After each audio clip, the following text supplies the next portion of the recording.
And आज हम cover करने वाले हैं accounting for companies which is accounting for share capital वाला chapter.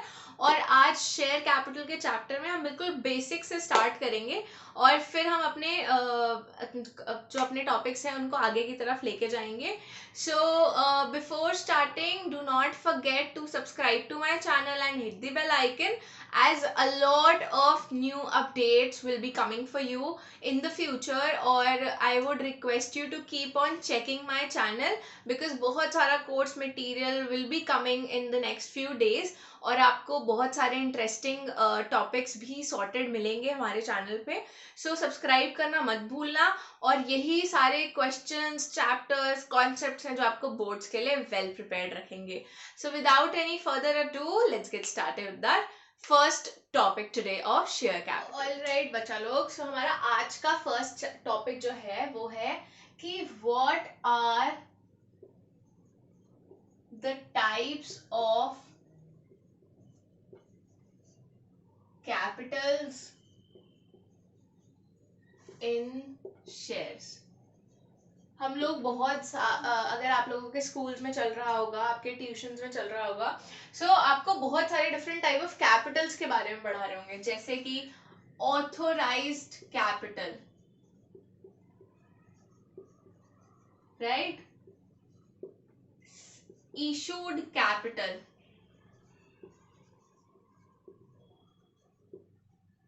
Subscribed capital,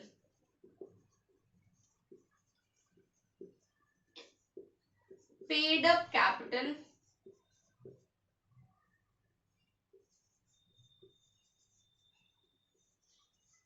and called up capital, right? ये सब कैपिटल्स के टाइप्स आपको पढ़ाए जा रहे होंगे और आपके क्वेश्चंस में भी यही आ रहे होंगे। तो मैंने देखा है कि बहुत सारे स्टूडेंट्स जो एक मेजर प्रॉब्लम फेस करते हैं वो ये होती है that they do not understand the difference between these capitals, and that is the reason कि उन्हें क्वेश्चन जो होता है वो समझ नहीं आता स्टेप बाय स्टेप। तो आज हम पहले इस कॉन्सेप्ट को एकदम क्लियर करेंगे कि ऑथोराइज्ड क्या है, इशूड क्या है, सब्सक्राइब्ड क्या है, पेड अप क्या है और कॉल्ड अप क्या है। एक बार ये मेरे को पांचों चीजें क्लियर हो गई, then it will be very easy to comprehend the difficult questions of shares. ठीक है, अब मैं एक एग्जाम्पल से शुरू करती हूँ। अब मेरा एग्जाम्पल ये बोलता है कि let's say that there is a company, right, there is a company with authorized capital of 10 lakhs, issued capital of 5 lakhs, subscribed capital of 5 lakhs, paid up capital of 3 lakhs, and called up capital is also 3 lakhs. ठीक है, ये मेरा example है। अब मैं आपको समझाना चाह रही हूँ कि एक कंपनी है, लेट्स सपोज उस कंपनी की ऑथोराइज है 10 lakhs। Now what does this mean?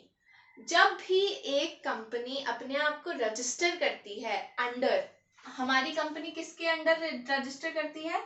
Companies act 2013, right? ये हमने सबने पढ़ा है कि एक कंपनी को कंपनी कहलाने के लिए अपने आप को कंपनीज एक्ट 2013 में रजिस्टर करना होता है। जब हमारी कंपनीज रजिस्टर करती हैं तो वो बोलती है कि सर मतलब मेरा यहाँ से पे सर का मतलब है गवर्नमेंट, कि सर हम अपने बिजनेस में ना हमें 10 लाख की जरूरत पड़ेगी, तो क्या हम आपकी जनरल पब्लिक से ले लें? तो ये उनका क्वेश्चन रहता है टू गवर्नमेंट, राइट? और गवर्नमेंट अप्रूव करती है कि यस और नो, कि जाओ आप मेरी जनता से ले लो। अल्टीमेटली हम जो जनरल पब्लिक है वो किसकी रिस्पॉन्सिबिलिटी है? गवर्नमेंट की, राइट? तो गवर्नमेंट ये अथॉरिटी रखती है कि मैं जब तक नहीं बोलूंगी कि मेरी जनरल पब्लिक से आप पैसा ले लो विच इन टर्म्स ऑफ शेयर्स, तब तक वो कोई भी कंपनी अपने कैपिटल इशू नहीं कर सकती, राइट? तो जब मैंने गवर्नमेंट से परमिशन ली, यानी मैं हूं एक कंपनी, मैंने गवर्नमेंट से परमिशन ली, क्या मैं आपकी जनरल पब्लिक से 10 लाख रुपए ले लूं? उन्होंने बोला यस ले लो।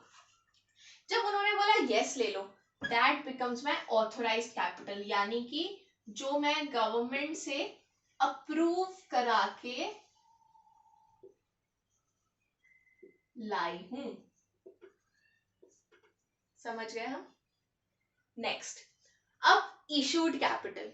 इशूड कैपिटल, अब देखो मेरे पास 10 लाख रुपए आए, ठीक है, मैं गवर्नमेंट से परमिशन ले चुकी हूँ कि मैं 10 लाख रुपए आपकी जनरल पब्लिक से ले सकती हूँ, लेकिन मुझे 10 लाख की जरूरत एक साथ तो नहीं पड़ती, राइट?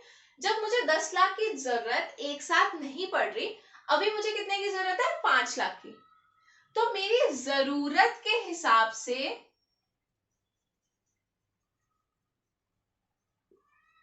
मैंने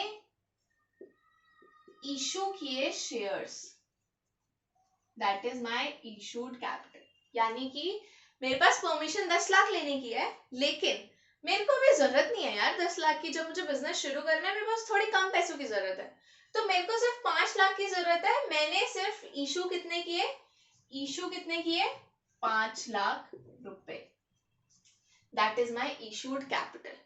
Issued capital can be equal to authorized capital but cannot be greater than authorized. जितनी मुझे गवर्नमेंट ने परमिशन दी है इशू करने की, उससे ज्यादा पैसा मैं इशू नहीं कर सकती। ये 5 लाख है, ये 8 लाख हो सकता है, ये 10 लाख हो सकता है, बट ये कभी भी 12 लाख नहीं हो सकता, ठीक है? अब जब मैंने 5 लाख रुपए के लिए जाके मार्केट में बोला कि मैं 5 लाख रुपए के शेयर्स इशू कर रही हूँ, आप मुझसे शेयर्स ले लीजिए। अब क्या हुआ? लोगों ने सब्सक्राइब किया। सब्सक्राइब मतलब खरीदना।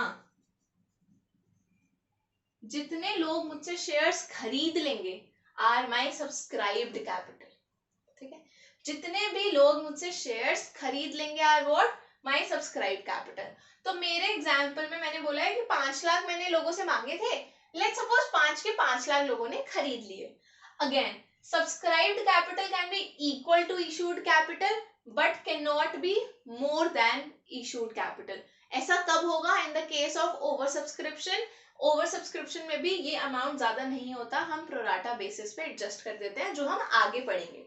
लेकिन अभी आपको ये समझने की जरूरत है कि subscribed capital is either less than issued capital और इक्वल टू इशूड कैपिटल, ठीक है? तो जितना हमने लोगों से मांगे पैसे इज माई इशूड, जितना लोगों ने हमसे शेयर्स खरीदे उतना माई इज माई सब्सक्राइब कैपिटल। अब हम आ जाएंगे पेड अप कैपिटल पे। अब पेड अप क्या है कि सपोज मैंने 5 लाख रुपए के लोगों ने शेयर्स खरीद लिए। अब शेयर्स खरीदने के बाद यार नहीं है किसी के पास पैसे, है ना? ये तो पॉसिबल है। अगर किसी के पास पैसे नहीं है, तो जितने पैसे उन्होंने मुझे दे दिए, यानी amount paid is my paid up capital. जितना पैसा उन्होंने मुझे दे दिया that is my paid up capital. और लास्ट बचता है आपका कॉल्ड अप। अब मैंने क्या पता उनसे उतने पैसे मांगे ही नहीं, मैंने बोला आपका एक शेयर 10 रुपए का है, मैंने बोला अभी आप ना मुझे 5 ही रुपए दो, अभी मुझे ज्यादा की जरूरत नहीं है ना? तो मेरे सिर्फ 5 रुपए ही क्या है? Called up capital. जितना पैसा मैंने मांगा यानी कॉल किया, ठीक है? तो मेरा कॉल्ड अप कैपिटल जितना मैंने पैसा मांगा और पेड अप जितना उन लोगों ने पे किया। हो सकता है किसी के पास पैसे ना हो तो वहां पर पेड अप कैपिटल आपका कम हो जाता है। सो ये है हमारा types of capital in terms of shares. I hope आप लोगों को समझ आया होगा। इसके आगे हम नेक्स्ट वीडियो में कवर करेंगे। Till then be safe and stay happy.